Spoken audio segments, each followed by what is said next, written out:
Ako nga po pala si Merla Ferfinian, taga Muntinlupa City.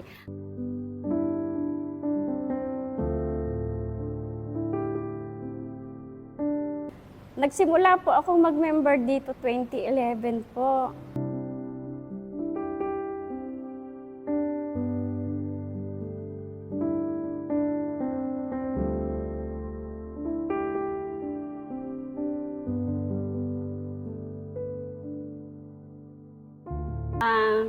I-share ko lang po yung aking mga naging ano ko po dito sa co-op, maging nangyari po sa buhay ko. Maliit lang po ako negosyante. Pero lahat po nangyari sa buhay ko, dito po nanggaling sa co-op.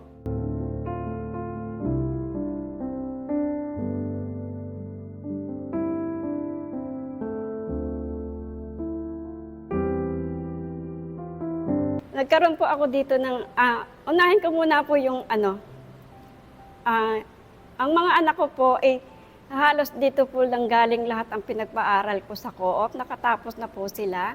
Mayroon na po ako isang marine engineering at yung kasalukuyan po siyang nasa barko na. Tapos yung isa po, technology engineering po. Tapos na rin po siya, may trabaho na po. Ganon din po yung bunso po. Lahat po yan ay dito po manggaling sa co-op. At isa pa po, nakabili na rin po ako ng sasakyang Innova po. Naniloan ko po dito ng 5 years pero hindi po siya inabot ng 5 years, naging 4.5 po at bayad na rin po yun. Hindi po nagtagal, nakapagpagawa po ako ng bahay.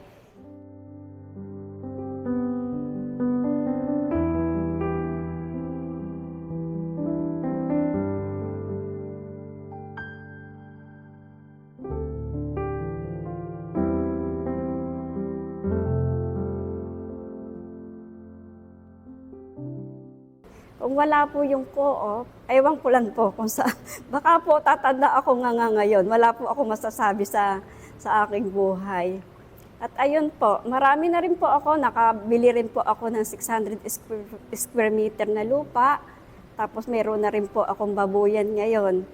Lahat po talaga, sa tulong po ni Lord at ang ating co-op, dito po talaga nanggaling yon. Kung saan maliit ko lang po negosyo manggagaling, baka hindi ko po talaga na makakamit ang mga pangarap ko sa buhay. So, thank you Lord po at saka sa co-op po. Ako po nagpapasalamat at dahil po sa dito, nagkaroon po ako ng mga yon. Sabi nga po, dumating po ako dito na ako po ay hubad. Uuwi po ako ngayon ng aming probinsya na ako po ay nakadamit na.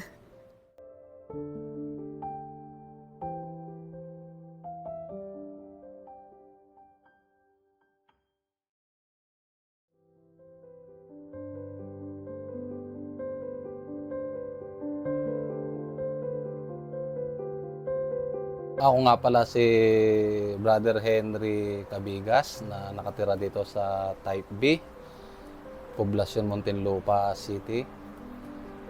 Sa co-op po, bali nakaka 14 years na po ako sa ngayon. Sa kabutihan ng co-op, maraming nagawang tulong sa aming pamilya ang co-op. Tulad po ng mga sasakyan namin na naipundar, yan po ay nagmula sa co-op. Yung unang sasakyan po namin ay isang jeep na isa pa lang po. At sa susunod po, bali nabayaran po namin sa co-op yun ng 5 years pero hindi po inabot ng 5 years, halos 3 years lang po mahigit. At nakakuha po muli po kami ng isa pang jeep at ayun po ay nilon uli namin sa co-op at yun po ay nabayaran din po namin ulit.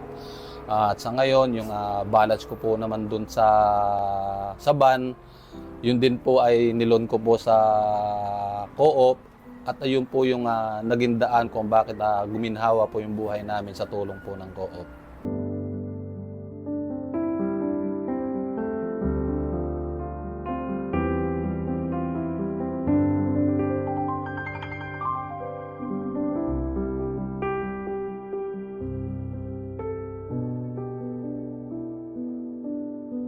Nagpapasalamat po ako sa co-op dahil sa tulong na ginawa nila, sa lahat ng mga member, sa lahat po na patuloy na sumusuporta sa akin na yung mga loan ko, sila po ang gumagawa ng paraan para makabayad po ako.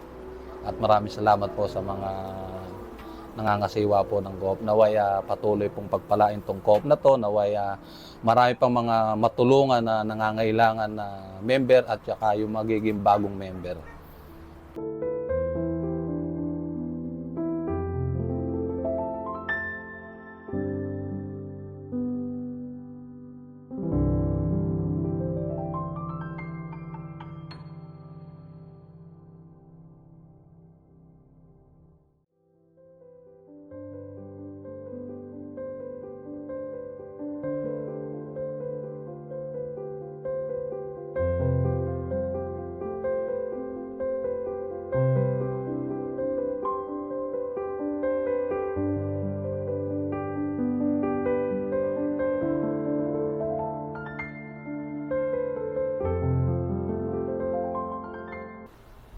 Ako si Simply Sulat, 63 years old na. At siguro 2007 ako nung sumapi sa kooperatiba. 16 years, no?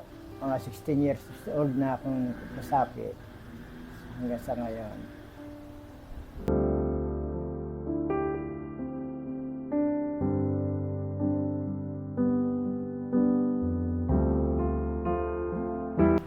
Ayun nga, nag-umpisa nga ako dito sa aking negosyo na buko salad at sa paghingi ko rin ng tulong sa malaking tulong ng kooperatiba. At dahil sa kooperatiba at buko salad, nung mapagsama ko sila, ay nakapagtapos ng pag-aaral yung aking tatlo sila pero dadalwa pa yung nakakatapos. At ngayon, yung panganay ko may trabaho na, yung pangalawa mayroon na rin. At naging successful naman ang kanilang trabaho. Yung sakripisyo ko na sila ay makapagtapos, ay nangyari naman. At yung akin niyang panganay ay siya ay IE ang tinapos, bali industrial engineer, yun ang tinapos niya. Tapos yung babae ko naman, business ad, na ngayon nagtatrabaho din. At sila ay malaki na rin ang tulong sa akin. Yun. Kaya dahil dito sa pagsakripisyo ng pagbubuko salad at ng kooperatiba ay naging successful kami lahat. Thank you sa kooperatiba. Malaking naitulong sa aming pamilyang kooperative.